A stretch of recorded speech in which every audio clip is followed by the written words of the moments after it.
It's very interesting. Even So you better keep smiling. Sherin. I'm part of the winner zone.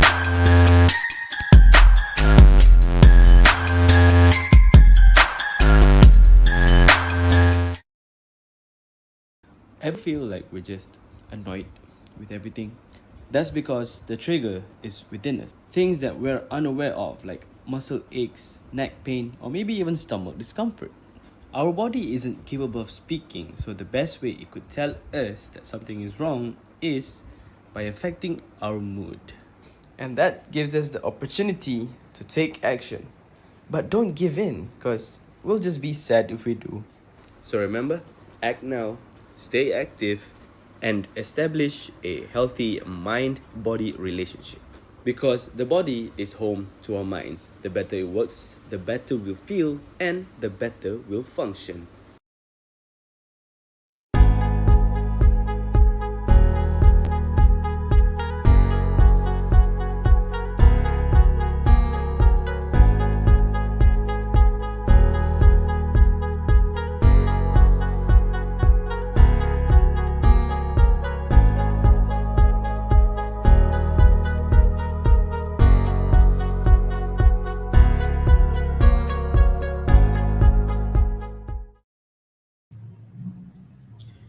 Hey guys! Hey guys, welcome back to another episode of Campus Mind H's HR Intervention. I hope you guys are doing great. So how is everybody doing?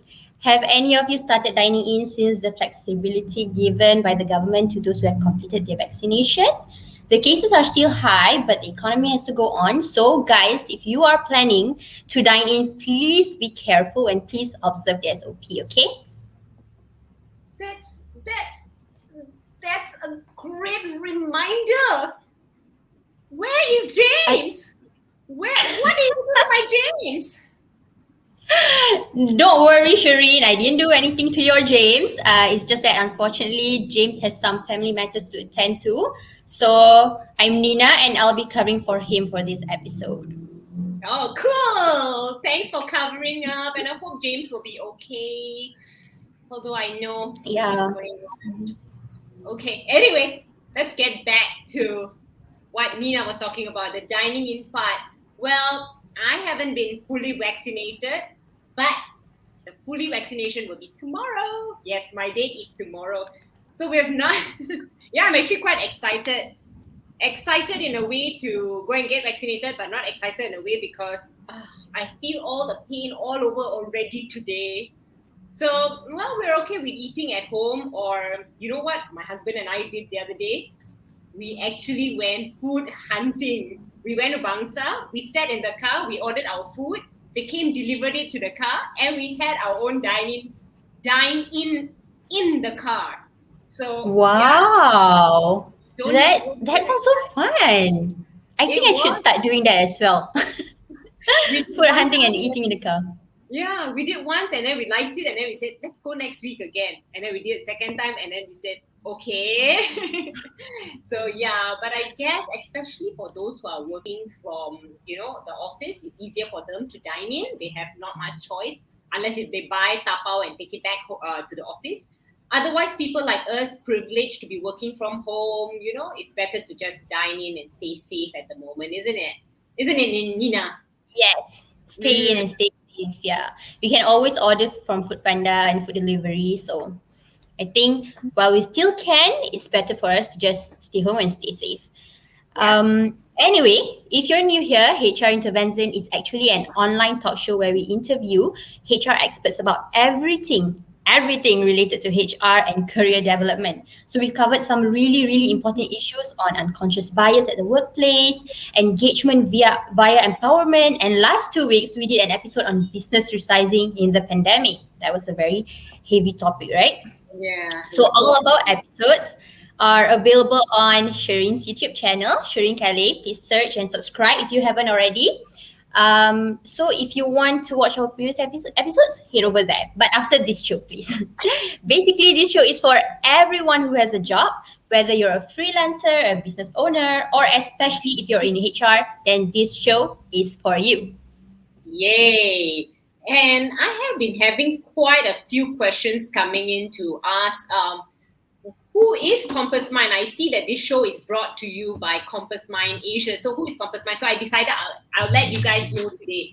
Compass Mind Asia is actually a corporate training outfit, and we are specialized in providing soft skill training. So we're very deep in matching the right requirements of our clients to the right expert to do the job. So we won several awards. We're so proud to say that. So yeah, that's a little bit about Compass Mind. So if you're looking at upskilling your employees, well, look no further. You know where to go on all the soft skill programs. So anyway, enough about that. So I just had to explain because some people did ask. I guess I never made it clear earlier. Anyways, for those watching for the first time, your first time with us, why don't you hashtag newbies and let us know where are you from, because we always have people coming from overseas and we don't know where they're coming from. So hashtag newbie if you're new, and if you're a loyal audience, click hashtag HRTV in the comment section. And I'm sure people like CA, hi CA, people who are regular here, who just came in, were probably thinking, what did Nina do to James? So Yeah, CA was saying Nina looked different. I think he meant James looked different, right? Yeah, James is today wearing a skirt. So yeah, actually James has a rather urgent matter happening at home, which is something we all want to pray for him. So so Nina has been kind enough to jump on in. Yeah. So before we dive into the topic today, if you're new here, wow, who is still tapao? Oh, John Tiong, still tapao. Okay, tapao, no problem. We eat and talk, okay? So if you're new here, let me introduce myself. I'm Sherin, Callay, the Managing Director of Compass Mind Asia. And with me is... Hi guys, I'm Nina, PR and social media exec of Compass Mind Asia, and this is HR Intervention episode 14.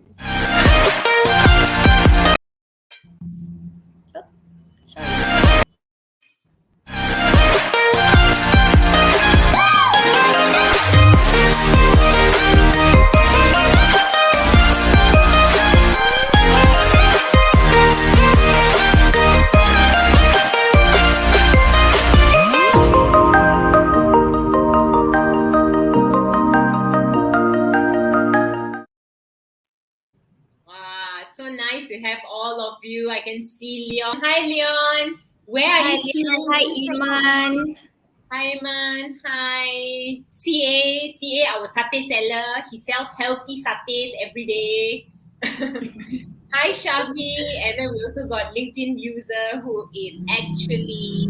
Oh, Leon is a newbie from Malaysia. So the LinkedIn user who has not got authorized yet is John Tiong. Welcome, John Tiong. Tell us where are you from, John Tiong? Shavi, Yeah, guys, don't forget to comment where you guys from. If you're from Malaysia, which part of Malaysia, let us know. Yeah. And thanks for tuning in. Let us know, what are you having for lunch today? Well, some of you tapawing. What are you tapawing? Let us know. Some of us are just a bit hungry, no food yet. So we like to hear.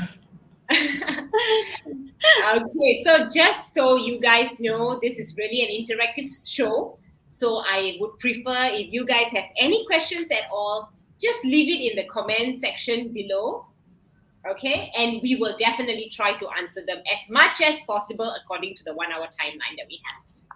Yes, so keep your questions coming in, okay? Anyway, every episode, one of our compulsory questions to our audiences would be, how are you guys doing? And that is not just a casual question, okay? We meant every word of it, as we really want you guys to be okay physically and mentally, especially during the current situation. Which is why this week we're bringing in a special guest to talk about employee well-being, health, and productivity. Yeah. Oh, let's say hello to KL also. Tang. Hi, Tang. Hi, Isha. Hi, Isha Tang. is eating pizza. Oh, jealous. Wow. Satya, sandwich. Healthy sandwich, I hope. Hi, Arisha. So glad to have you here. So, You guys watched the pre-video earlier, right? Well, let's not get carried away as we are not the experts of this matter. We know little bit, but let us bring in our guest, shall we? Okay, yes, Sherin. Our guest for today has an accomplished career for more than 20 years in corporate and multinational companies. The highlight of her career includes, but not limited to, her position as Vice President Sales and Business Development of SCOMI Energy Services Berhad, a Malaysian MNC in the global oil and gas industry, of which the clients include many national oil and international oil companies. She was also previously the VP of Human Resource Management of SCOMI, where she has gained extensive experience in strategic human resource management. Other organizations which she has worked with included Sony Semiconductor, Ericsson Telecommunications, and then known as Bank Utama, currently known as RHB Bank. Ladies and gentlemen, so many accomplishments by our guest for today. Please welcome Jessie Chan. Yay! Hello, everyone. Hi, Jessie. How are you Hi. doing? I'm doing very well, digesting my lunch right now. So you have eaten. Okay. Yes. You're going to share all that you have eaten. Anyway, do share with us a little bit about yourself, especially the non-corporate side, because Nina went on and on with all the wow corporate background that you have. So let's hear about your non-corporate side too.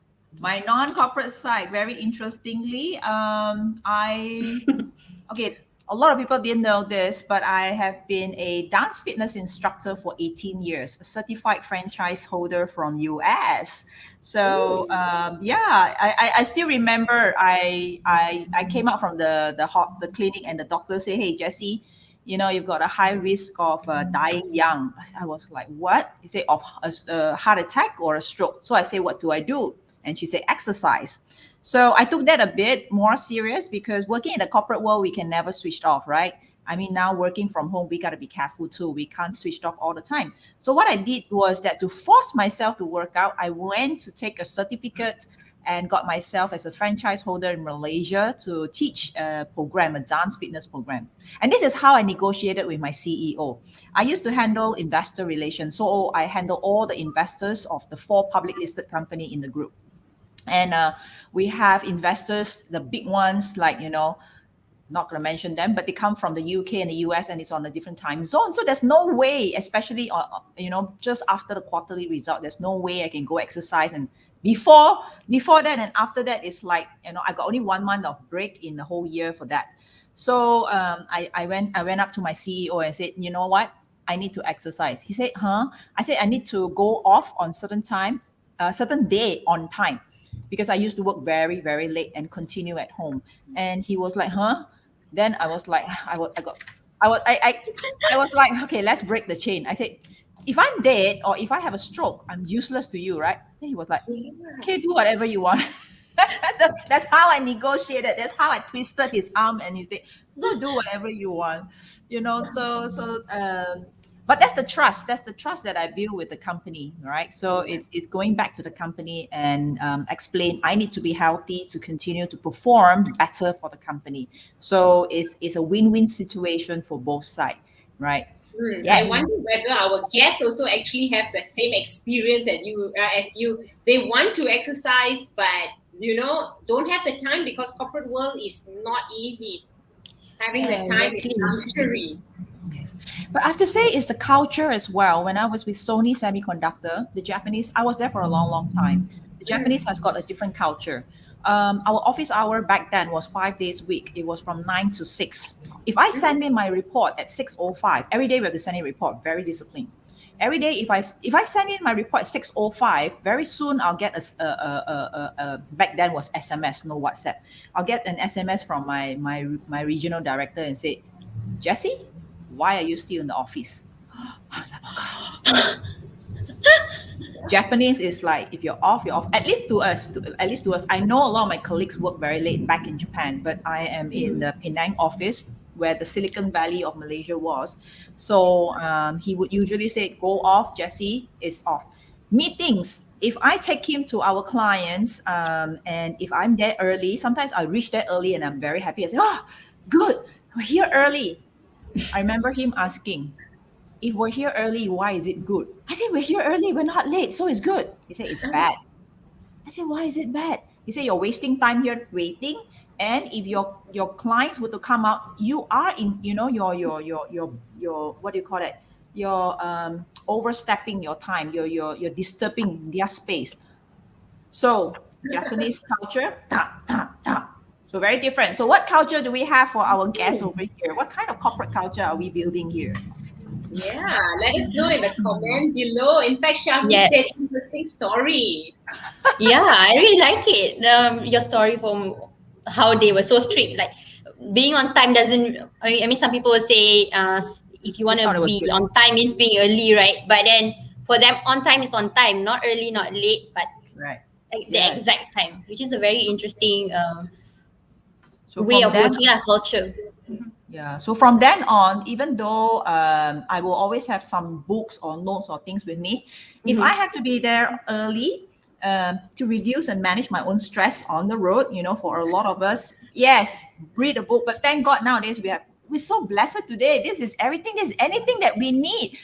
Last time my work briefcase is so bloody heavy. Sorry, I shouldn't be cursing, but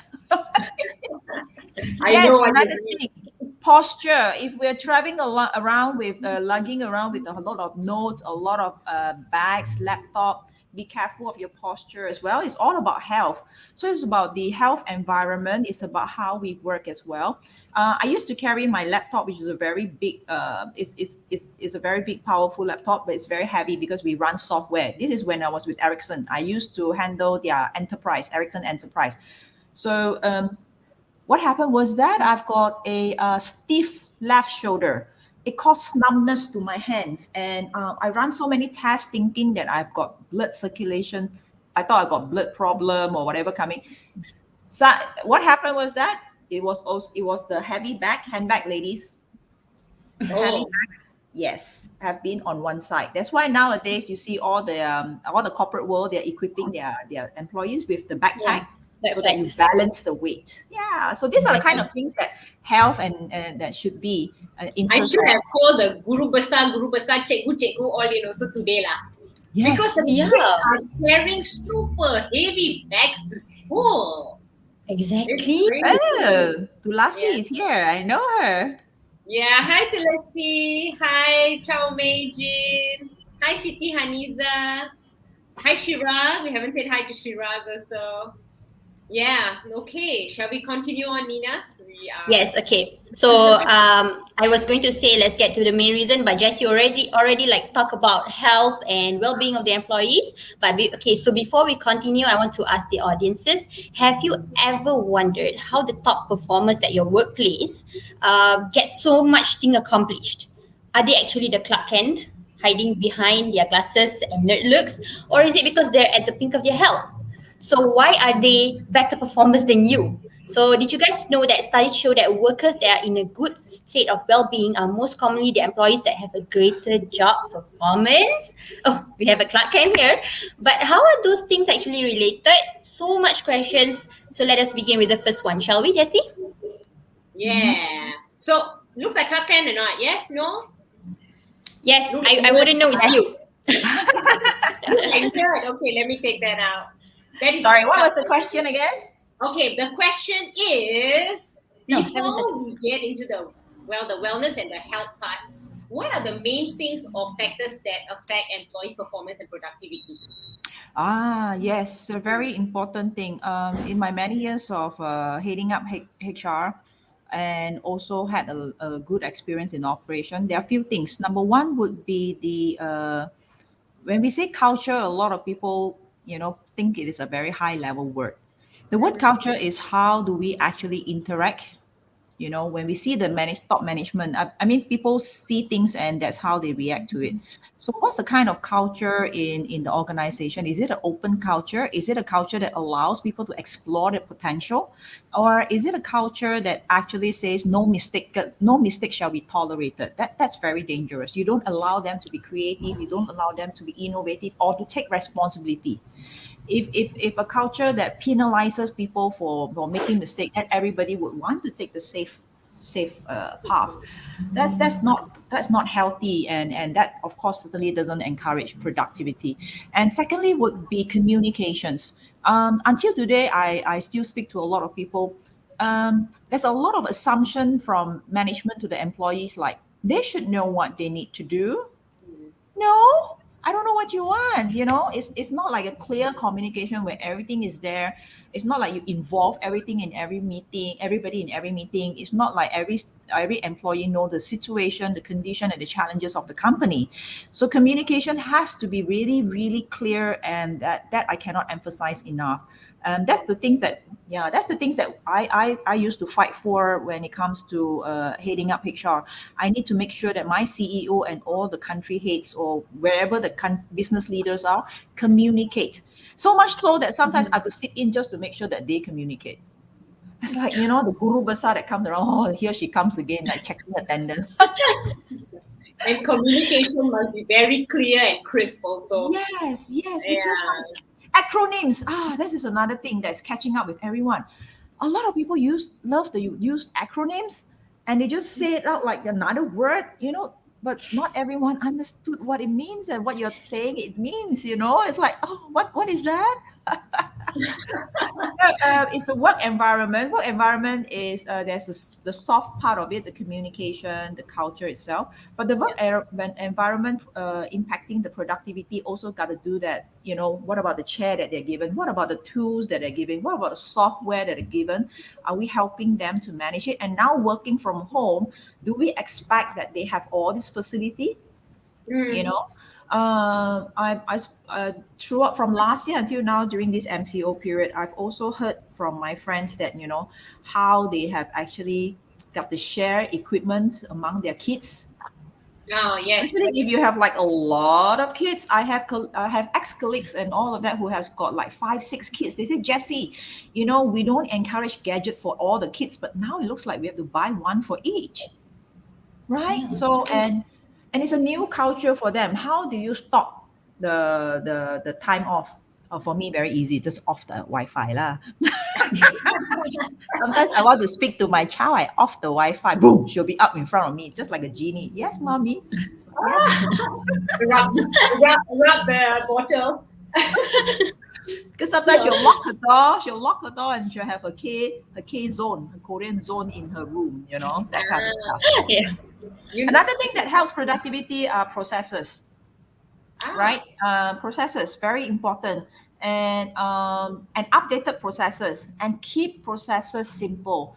I have gone through many how would I call it, cycle or stages of process improvement in the companies that we work in, because we are operating in 20 over countries. We constantly request for processes to be simplified. Even HR processes, a lot of people tend to keep it very administrative, right? So, some of these things, if we can automate it, please automate it. Or some of the data that are not needed, don't just collect for the sake of collecting data. It just put on and piling up of work later on, right? And keep revisiting the processes as well. Sometimes it's not needed anymore. Not to say anything, but I was in the oil and gas industry. You know that sometimes they still fax in the tender documents. Why are they still using the fax? And in tender documents, a lot of official tender documents, they still ask you for your fax number. I'm still screaming. I said, hello, what fax number? I said, yes, we have a fax number. We still have to keep one. Legally, in the whole corporate world, the public listed company, legally, they still needed a machine that has a fax that can come in. They send messages to us through fax. I've not seen a fax machine in probably 10 years now? No, Yeah, it's a photostat machine now. The huge photostat machine? The scanner, the photostat machine, the photostat machine, the scanner, everything in one. So it looks like a photostat machine, but it does everything. So fax machine. Yeah. And Lina looks very young. I have to ask you, some of the emoji, I'm wondering if you even know what it is. Floppy disk. Have you ever seen one, real one? The save button is still a floppy disk, okay? I'm like, have you ever seen one yourself? You touched one? We have. Yeah, we were talking Oh my about God. the other day also. It's like last time when the computer just started up, everyone had to carry their own floppy disk because you insert it into the computer, you do your work, you save it, you take your floppy disk and you keep it for yourself. Next person will come and insert their floppy disk. It's like, And whoa. the floppy disk got a lock on. Remember, you slip it in, and there's a lock. You gotta lock your own floppy disk. Okay. Yes. Okay, I'm not that young actually, so I have experienced all that, and it Okay, really guys. brings me back time. Let's ask Sorry? the audience. Who in the audience have not heard about floppy disk? Tell Yes. us now. Don't go and Google. Don't go and cheat and Google it. What's a floppy disk? Yeah. Just So tell who us. has never heard or seen a floppy disk before? Please write it down in the comments so we know like what kind of audiences we have, like millennials and maybe Gen Z, Gen Y, Gen X, baby boomers. Okay. Okay. We've got I remember- some came in. Tosiu Pat, Kunasilan, hi. Hi, Liz. Hi, Clary. Hi, Liz. Thanks for coming by. Wow, Liz follows you, Jessie. Oh yes, Liz, Awesome. a wonderful Yay. friend of mine. Okay, Liz- three more Liz is things very to. influential. Yes. Sorry? 2 more things to help on productivity. Goals. Goals. You must company must set goals for employees, and goals. It used to be just the company goals, but I think to be a very Liz is saying she knows floppy disk as well. Company yeah. For me in HR, this is one of the lessons that I learned. We used to just set company goals. We used to cascade the company strategy, the company goals, and we cascade down to every single person, all the way down to the employee in every corner. One of the things that I felt that we should have done better was to include also health goals. Health.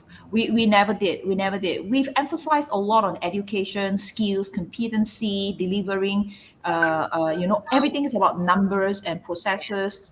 We forgot something which was underlining for all of us to produce the word and number, which is productivity and health. We forgot completely about health, right? And then that brings us to productivity in terms of employee wellness. This is the world is fighting. The world, no doubt, is fighting the pandemic, and this pandemic is costing everybody a lot of money in terms of lost income, in terms of shutting down, but also in terms of increased expenses. You have extra PPEs, you have extra procedures. Everybody has to buy so many extra things just to keep and stay alive and to keep going. Like even the restaurant owners is no longer the simple cook and provide. How they disinfect the utensils and all that. Yeah, all these are extra expenses. So one of the key things that us in HR that I used to always say and always used to look at was employee costs. Employee cost is also going up. So in this case, how are companies managing all of this? How do they balance it? You had a very good session 2 weeks ago about that was on retrenchment, right? Yeah. 2 weeks ago, yeah. Business 2 weeks ago. resizing. Yes. Resizing, correct. Yeah, resizing, right sizing. We call it right sizing. We used to call it right sizing, and that would be the last resort actually in terms of any HR responsibility. We would want as much as possible to not do right sizing. We want the company to grow. We want the company to bring in more talent, meaning that everybody would have more opportunity. But in certain time and in certain operations, that's beyond our control. I remember when James called me and he said, "When you talk about right sizing," I said, "I don't want. That is like my greatest sin." Yeah, he told me, let's do that. I'm like, okay. It's the greatest sin. I actually went into confession after doing so many right sizing. It takes a toll on us. Seriously, I remember, and this was way before the pandemic. Oil and gas industry, we are very cyclical. So there were times where they would be screaming at the back of me and say, bring in more people. And there were times where saying, I don't need the people, HR, you take it from me. I said, no, it's not my responsibility, but we have to guide them on how to do it. And health is one thing. that is very important to the top line and bottom line. Employees' health impact the top line and bottom line of the company a lot, course. a Yeah. lot. That's why I always sit down with my CFO as the head of HR. I always sit down with my CFO every single 2 weeks. Every 2 weeks, I'll be looking at all the costs in relation to employees because it's the biggest chunk of our expense, right? What And can you specify those biggest chunk of the money? Is it like MCs and expenses in terms of salary that we pay, right? In terms of also medical costs, insurance costs, and because we operate in a very, how do I call it, a more dangerous environment, a more dangerous environment. Our insurance are much higher because our engineers are working off-site, right? Off-site in oil and gas in the area where it is highly explosive, and off-site to certain areas where safety is a concern. yeah. Yeah, I used to have to handle missing employees. Okay, I see. Where do they move? Jessie, They come out from sorry. the country. Sherin is curious, right? Yeah. Who Where got do missing? they move? Not, I have to handle different countries like Venezuela, Argentina. Yeah. When they come out from the rig, the vehicles got hijacked. Okay, when you said the countries, Oh, yeah, we know what happens. Yeah. So it's scary. It's scary, and also very scary is when I have to evacuate employees from rigs because they are not well. They have heart attack or they are not well. That's why oil and gas engineers all have to take care of. We send them through a lot of medical tests because all this evacuation costs hundreds, thousands of ringgit just to evacuate. I'm not even talking about the medical expense after that. So is it our interest to take care of their health? Absolutely. I cannot afford this kind of unbudgeted cost. And it's not a small amount. Yeah. It's not like an MC 30 ringgit kind of thing. These are high expenses. So it became our it's like it's something that's constantly bugging me because I'm in HR is in charge of employee costs. Yeah. So we have to look at the top line and bottom line.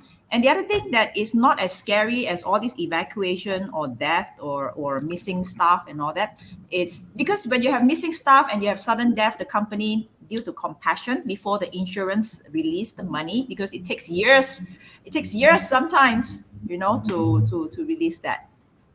So that's why it's important.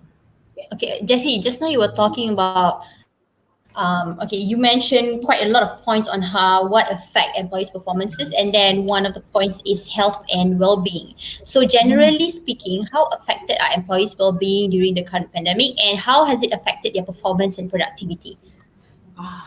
This is very interesting. The pandemic really throw a curveball to everyone, every single person, from all level, and nobody really know how to manage it. But speaking of working from home, I because I follow International Labour Organization ILO, and I follow also WHO very closely. This is a key concern that they have been talking about, and been sending a lot of guidelines on how to work healthily. One is the thing that's affecting a lot of the employees working from home is the time that they work. And they're working longer hours, and they really couldn't focus. Number one. Number two would be a lot of them are put through working through lunch or working through meal time. That's also very common because now meetings are so convenient.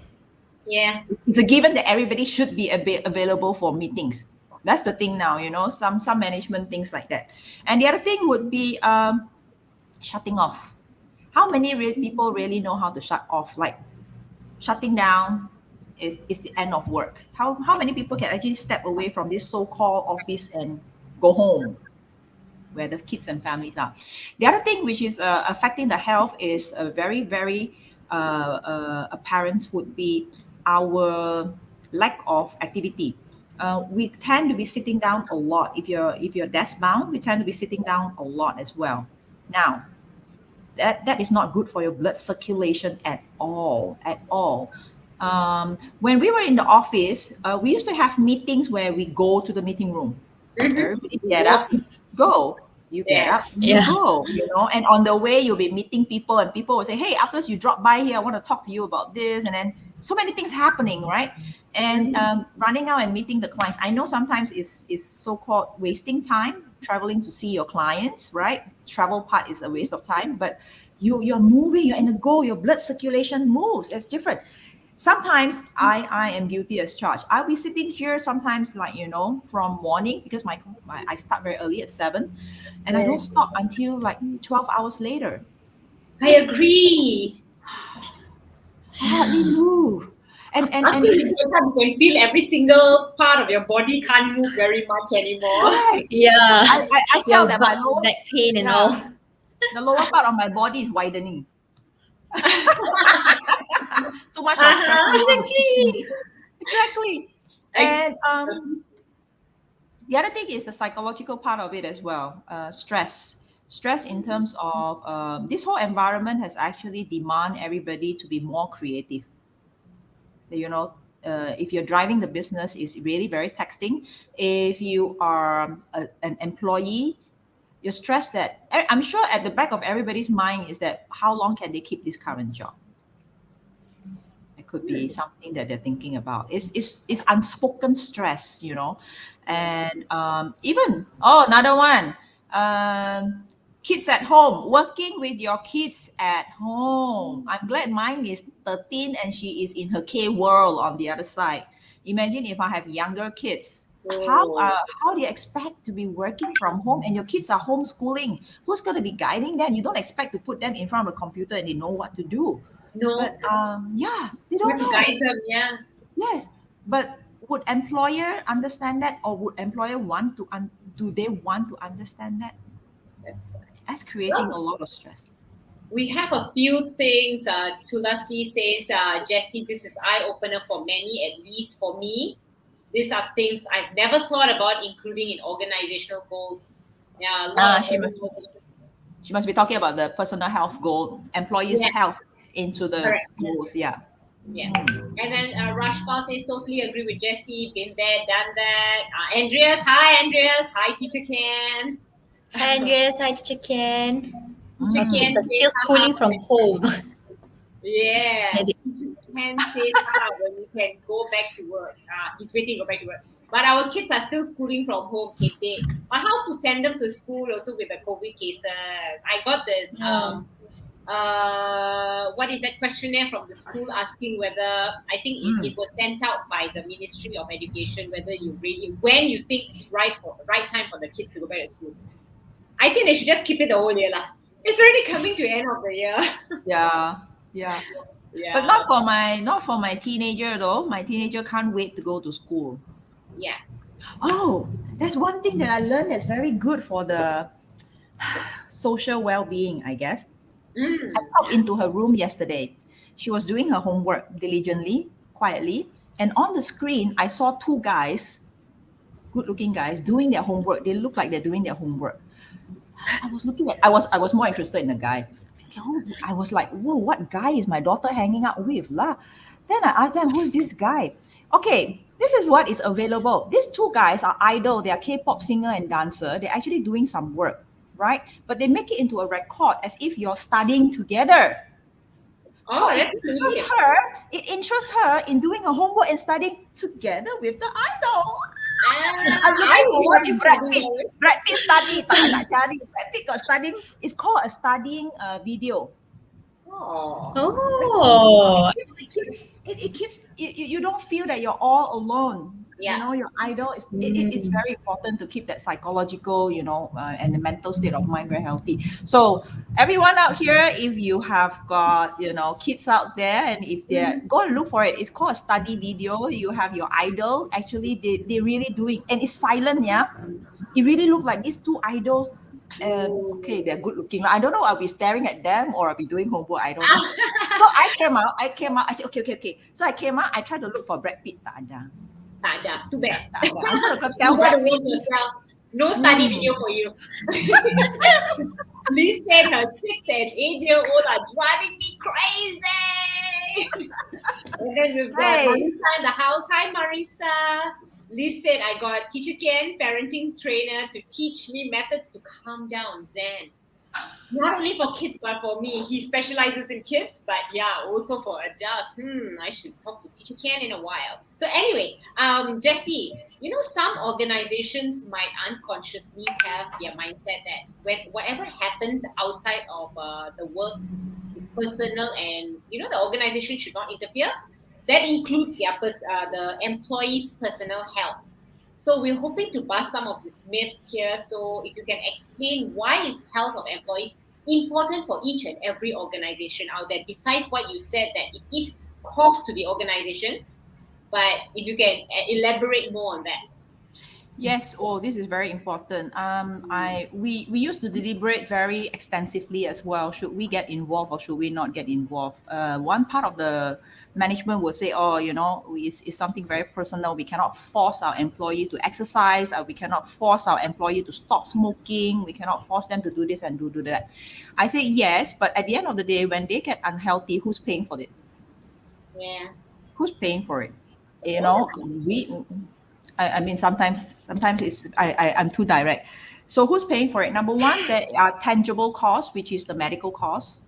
And what actually woke me up was that our insurance, when I say my, meaning our company insurance costs, continue to go up. The medical insurance continue to go up. And I was questioning our broker, and I said, I bought insurance to make sure that it's capped. Why is it going up? I must as well just tackle and take in the cost.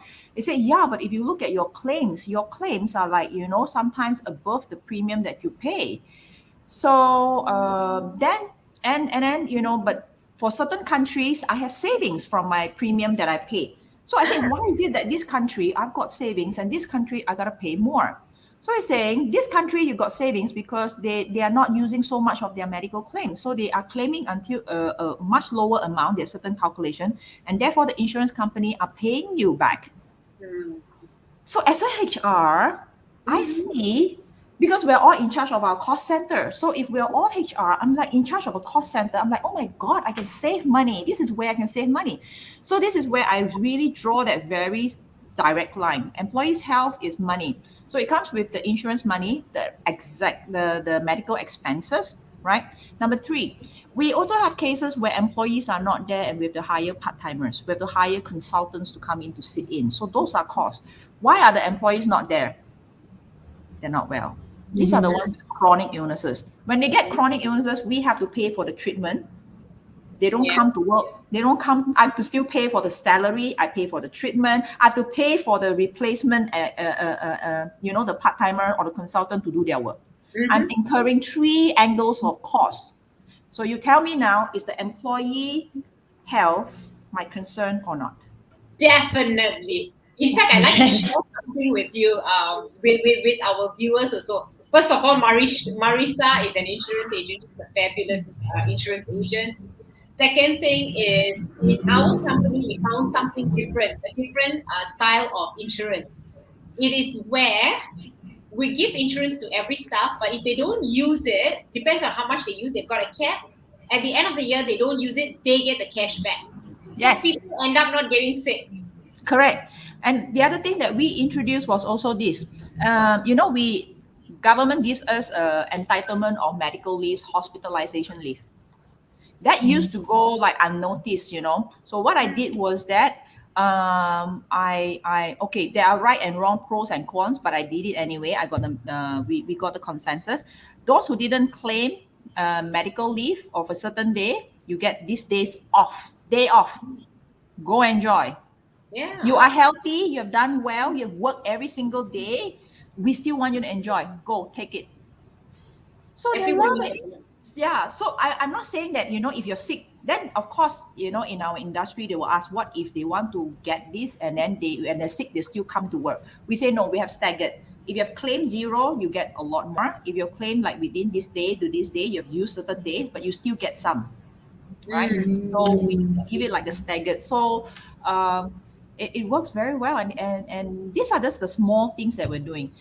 We even do drastic ones. I had one which wasn't a favorite in around the world. I remove I remove soft drinks from all the vending machine. Ah, I got all I got the Americans, the British, they're all calling me in objection. It's my life. I decide what I want to eat. I said, I'm not stopping you from taking it. You can walk down to the newsstand and you can go buy it. I'm not stopping you, but it's not going to be sold in the premise. You got to go out and buy and bring it in, period. you exercise, go buy it, exercise, come back, then you can reward yourself. Work for it, babe. Work for it, Yeah. So we got questions. Let's have a question for the audience. What have you guys been doing during the lockup to keep yourself healthy? Come share it in the comments below. And if you have any questions on health related, Yeah. see she's got so much of knowledge to share. Even Marisa is into the health area also. So ask any questions you all have, and we'll try to answer them. Yeah. So over to you, Nina. Yeah. Okay, Jessie, sometimes we have this mindset that if you're not sick, then you're healthy, You're not having a fever, so you're healthy. So is that all to living a healthy life, or is there actually more? Is being healthy just about not getting sick, or more than that? Thank you for asking that question. This is I would say a very, can I use the word sickening mindset? According to World Health Organization, the correct definition of health is a state of complete physical, mental, and social well-being, not just in the absence of disease or infirmity. Meaning, it's not just health, it's not just physical, mental, but also social. A person who is physically and mentally healthy but has got no social health, that is also not classified as healthy in the eyes of World Health Organization. In fact, World Health Organization in last few years, this has been there since 1948. And the last few years, World Health Organization even added something onto it. You must be healthy in terms of physical, mental, social, and must be able to how would I call it, carry out a social, economic contribution. Not only they define as healthy, that's how clearly they define healthy. So it's not in the absence of illness. Now, here's another thing that I speak to a lot of people, and this is another thing that a lot of people have this, my so-called sickening mindset. A lot of people are taking that it is a norm now to take medicine. You say, I'm fine. I'm only having medication for cholesterol. I'm fine. I'm only having medication for high blood pressure. I'm fine. I'm only having medication for diabetic. It's not fine. Medication is not when you're fine. You're not fine. But they say everybody is taking it, so it's fine. I'm like, oh my God, what are we getting into? What are we getting into now? So it's really, really scary. It's really scary. I've spoken to a lot who are in their 50s, and they are like business owners and all that. And this is even more serious. They have the cheek to tell me that, having a stand is a norm now. I'm like, what's going on here? Because it's happening so frequently that they kind of like accept it. It's not right. You ask a very, very profound question. Yes, it's not, even in the absence of disease, it's already not well. But these people, our society, are now accepting that taking all this and living with sickness is normal. It's not normal. We have choices to make. We're responsible for this body. Yes. Marisa mentioned that she's turned vegan and started enjoying a trampoline. So jump. Whereas Liz says she runs around the house chasing her kids as exercise for their online classes. Ruth Najaa has got a very good question. Where can we go to get a general health check? Do government clinics provide such service? How do we go about it? Do you have an advice for her? Yes. The government service do provide that, and in fact, ask your employer. A lot of companies do provide, how would I call it, medical check for the employees, and also SOCSO gives a lot of health check voucher. Yeah, SOXO gives that. Again, it depends on to HR whether you want to go and apply it for your staff or not. So they give free medical they give breast check, they give all kinds of check free of charge. You just got to go to get the voucher and distribute it to the employees. And blood test is a good, how would I call it? Blood test would be a good stage one of checking. Yeah, just to know how you're doing. And this is the mindset of a lot of people as well. They're scared of knowing the results. Yes. Better to know it earlier than later. Yeah, and that's deterring a lot of early prevention, right? Yeah. In fact, Marisa asked, Jessie, what are some steps we can take during the lockdown in terms of the social area? Social area right. I think social area is meaning like the community support and getting to know all this, right? So yes, we're all locked down. We're all working nonstop. Okay, even for all of us, I think this is how I do it. I have workouts. I needed to work out, so and what I do is that I offer it to my friends. I say, hey, come and work out with me free of charge. And then we also have like different nights. My husband's night is Friday night. Mine is Sunday night. We have our Zoom party. Wow. We have Support each Zoom other. party. Yes, with our girlfriends. Sometimes this group, sometimes that group is good. And now there's a lot of opportunity online. Everybody's going online to learn. Go online and learn. Don't just go learn and then leave. Make a friend, learn, get into the community, and that social well-being is very important. We all need to be in that social community to work towards our life goals. If you like cycling, join the one in cycling. If you like cooking, go on to the other one, right? So You have a many. community, you support each other. You get better Yes, at it. exactly. It's more motivating. Yeah, Correct. Look at Irfan is a joke. He's such a joker. My exercise during MCO was watching the Olympics. Finger exercise. Exercise. So, Oh yes. The other thing that's very important for during this lockdown is to ensure that we have enough of rest. Now that we think now that we think that we can sleep in, a lot of people actually sleep later. yeah. Yeah. Agree. Our body actually has got a biological clock. The best time to sleep is about 11:30, 12.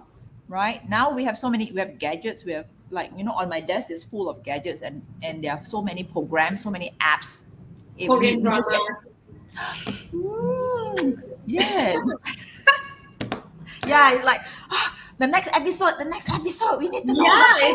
did he or did he not, Yeah. So you suggest we sleep about between 11 to 12 until what time? Some people need only 6 hours of sleep, between 6 to 7 hours of sleep. That's good enough. But the quality of sleep is actually very important. A lot of people sleep a very, very long time, but they don't have the quality of sleep. How do you know that you're not having the quality of sleep?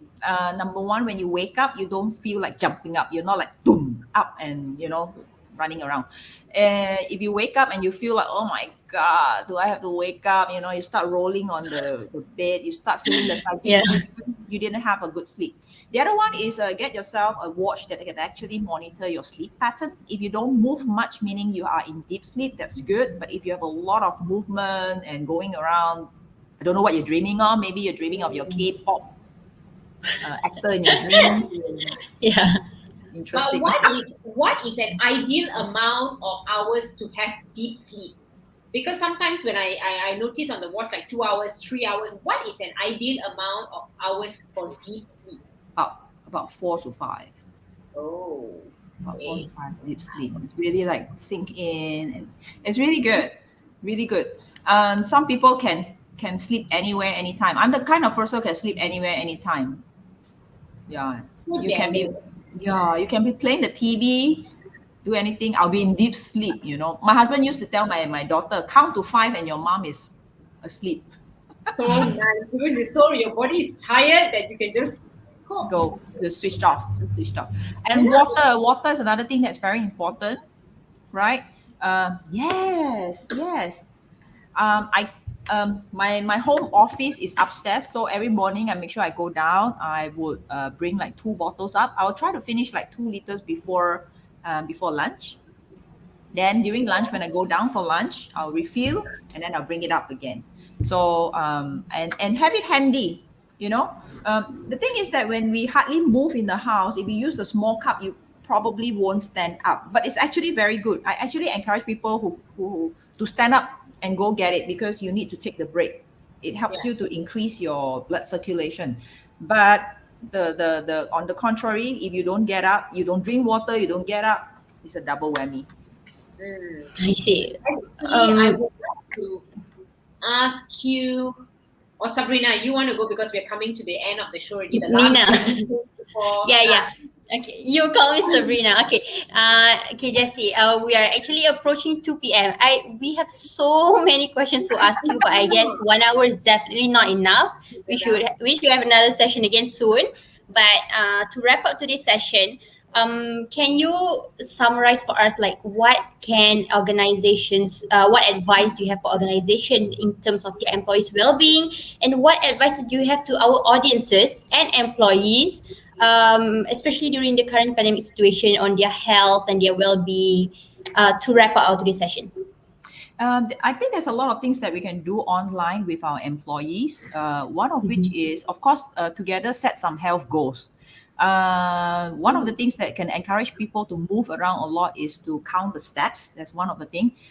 This is something that we can all do, like, have a challenge, department challenge or country challenge or whatever. That'll be fun, like, or gender challenge or age challenge. There's so many ways, like, the 30s against the 40s against the 50s. Like, I know, like how many steps would you all take, in a day? That's to encourage them to do something about it. And submit their water, and all this doesn't need an apps. You just put in a Google form. Everybody go in and key in. Things can be done. You don't need an expensive, things to get started, unless everybody is very committed. The question is starting it and sustaining it. It needs to be a habit. It needs to be a habit. So one of the key things that's very important is education. Do we really know what does eating right means? Do we really know what we need in terms of calorie? There are certain food that helps us to boost our memory. There are certain food that helps us to boost our energy. There are certain food to help us boost our sleep. So these are all education that I think HR could provide to the employees, so that these are things that you give to them. It impacts not only them, but the next generation to come. Because if I'm as a mother, you teach me how to eat right, I'll provide that on the dining table. And it's impacting not just me, but my parents and my children. So it's a very noble thing and a good thing to educate our employees with. And these are the skills that you teach them and they will practice for life. Yeah, the life Right. skills. Correct. HR are always talking about ROI on investment of training, ROI investment of training. So many times that we send our employees to training after training, but they don't show it at work, right? Yeah, because they don't use it. But these are very important things. And remember, it hits our top and bottom line. If they're healthy, it seriously have a direct hit on our top and bottom line. It's not something that, and you gain it quite quickly. You get the return on ROI quite quickly. So I'm a HR who's very money inclined because I was from the business side. So whatever that I do, invest in an employee, I want to make sure that, the company gets the return and it's something that's worth the while for the company and for the employee, So these are things that companies and HR can think out of the box to help the employees. And it's very important, especially during this period of time. Right. Well, what you mentioned, I think one of our future shows, we will probably have education. What are the kind of food that is good for building energy, memory, and stuff like that. So, Jessie, you are definitely coming back. And I have seriously learned so much today. Yes. If you guys learned so much, guys, if you learned so much, please put a thumbs up or a yes in the comment section. So we've approached to the end of the show. I just didn't realize how time flew so fast. Very quickly. Already. So, we've come to the end. So we would like to thank definitely Jessie for such a fun and informative and engaging session. Yes. For the employees. I learned so much. I still got so much to learn from you, Jessie. Yay! Learn the good things. Yeah. Don't go and look for K-pop study mate. Yeah, you see Hassan say yes. So I also like to thank all our viewers today for coming by, supporting us, and I hope you've learned so much too. Jessie, before we end, would you like to share your social media links with our guests so that they can connect with you if they have more questions? Yes, I'm actually on LinkedIn and Instagram and in Facebook. My Instagram and Facebook and LinkedIn are all more on very educational stuff on how to get healthier in a back to fundamentals, back to the fundamentals. Yes. Yeah, that's so important. Yes. So yeah, so it's already, guys, it's in the chat box. So join, connect to Jessie, connect to Nina, connect to myself, and we shall see you in 2 weeks from now. What's the date, Nina? Okay, so our next episode of HRTV TV will be on the 8th of September 2021. Same day, Wednesday, and same time, 1 p.m. And we'll have a really special guest joining us, so make sure to mark your calendar. We also has already put up the registration link in the comment section. So register so you'll get an email reminder. So guys, don't forget to connect with us on all of our social media platforms.